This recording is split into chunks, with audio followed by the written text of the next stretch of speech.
राजू शहर से एक पुराने गांव अपनी नानी से मिलने आता है। रास्ते में सफ़र के दौरान रात हो जाती है। हर तरफ गुप्त अंधेरा होता है और राजू के पास कोई रोशनी नहीं होती। राजू अब अकेला है और उसे रास्ता भी नहीं पता होता। डर का माहौल होता है, हर तरफ सुनाता साया होता है। राजू दूर से आती हुई रोशनी देखकर खौफज़दा हो जाता है। रोशनी की तरफ जाने पर उसे एक बूढ़ा आदमी मिलता है जो पूछता है, तुम इस वक्त यहाँ क्या कर रहे हो? राजू उसे बताता है कि वो अपनी नानी से मिलने आया था।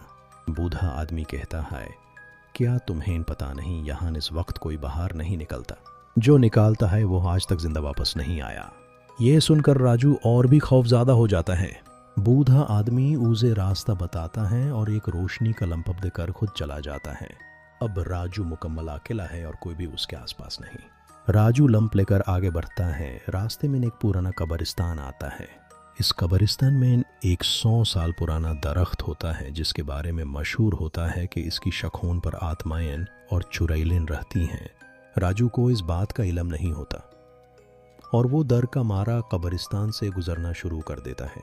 चलता चलता राजू को एक कब्र के पास एक काला साया नजर आता है जो उसकी तरफ देखता है। राजू का पाँव जमीन से निकल जाता है। वो लंपट को उसकी तरफ करता है पर वो वही पुराना दरख्त होता है।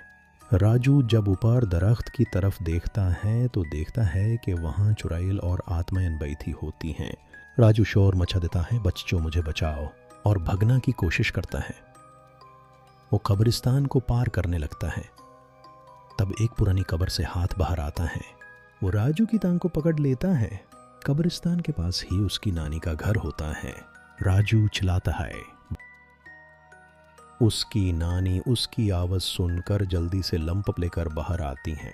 राजू एक पुरानी कब्र के पास खड़ा रो रहा होता है।